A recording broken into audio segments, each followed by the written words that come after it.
Hydroelectricity, written and presented by Cody Morrison. Water provides all organisms on Earth the capability to sustain life. Many understand water's potential, respecting the authority water demands, while others underestimate water's true intensity and meet their unfortunate fate. Water is capable of sustaining life and maintaining the economy with the method of hydroelectricity. History. Water is a renewable source of energy as it can be utilized time and time again. Methods utilizing water date back to the times of our Greek ancestors. The Greek utilized the energy produced to ground flour and wheat. This would in turn increase production and increase consumption. With less individuals starving and the reproduction rate increasing, individuals entered the workforce, contributing and earning a wage. This is the method most popularly known as the business model. Most of the United States utilizes waterways to manufacture energy, though the Midwest must approach things very differently, as they are very barren and plain. With this said, the Midwest must use wind energy to produce much of the electricity it uses.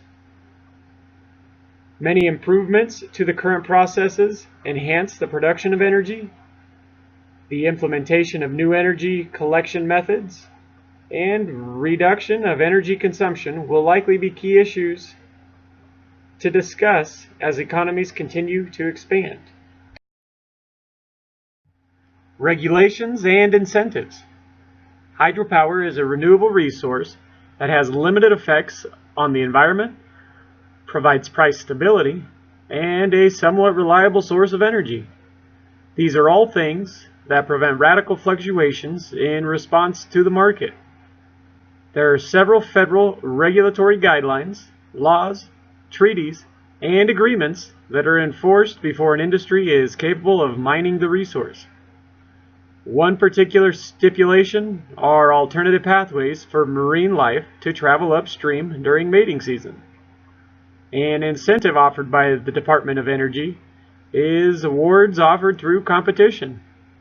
The DOE will provide a monetary award to firms who produce a cleaner and more efficient method to manufacture and mine the resource. Another initiative is known as HydroNext. HydroNext is a government enterprise provided by the Department of Energy. The initiative seeks to reduce costs, further develop the current performance capabilities, and address environmental concerns. The Department of Energy plans to implement renewable energy and begin to turn away from alternatives that harm the environment. Energy consumption, state comparison. Consumption and price.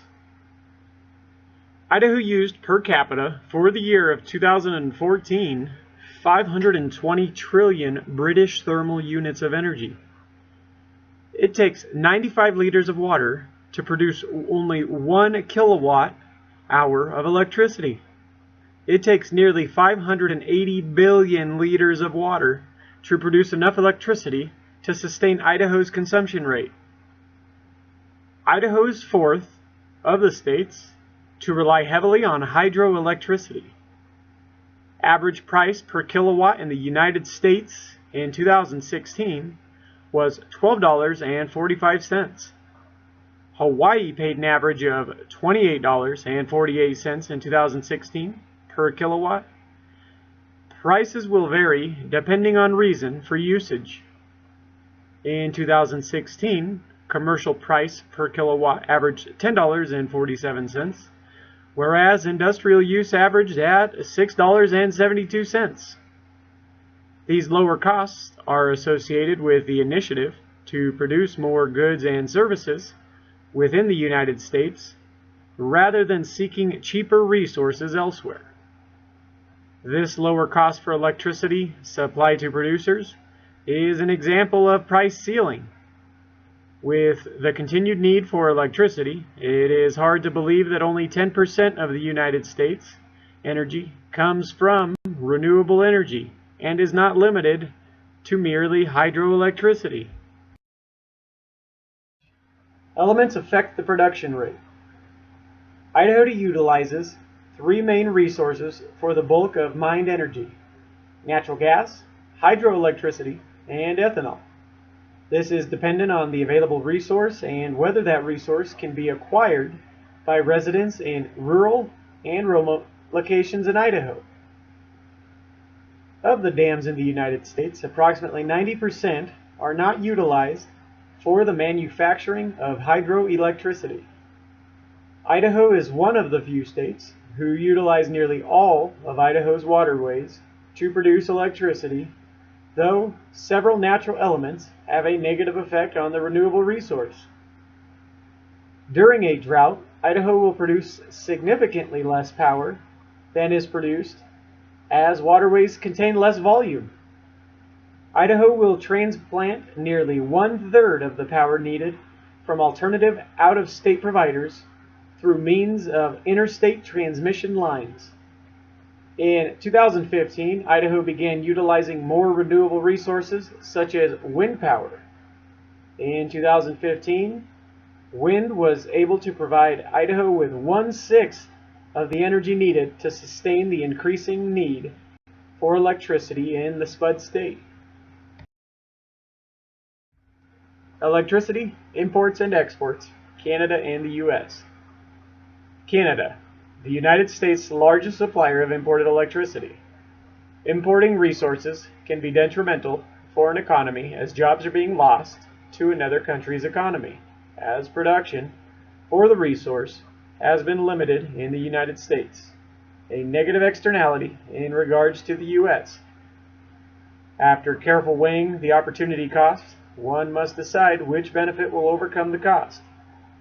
This particular loss would be passed on to the individuals who would ultimately be unemployed as a result of importing the resource rather than manufacturing the resource. More than 19% of the value of all U.S. imports came from Canada in 2016. The United States had a trade deficit with Canada in 2016 totaling $42 billion. The U.S. has needed less electricity from Canada as the importation of electricity decreased approximately 2% in recent years. Imports are imperative for a healthy economy. Any economy must weigh the opportunity cost before manufacturing or financing a good or service. The United States in particular imports a great deal of energy it uses from the neighboring country of Canada. This is not only due to the consumption rate, but also takes into account the costs associated with manufacturing and distribution of energy. Perhaps a better economic plan would further build the United States infrastructure at a steadier pace, allowing for a slower growth rate while continuing to import energy from neighboring countries.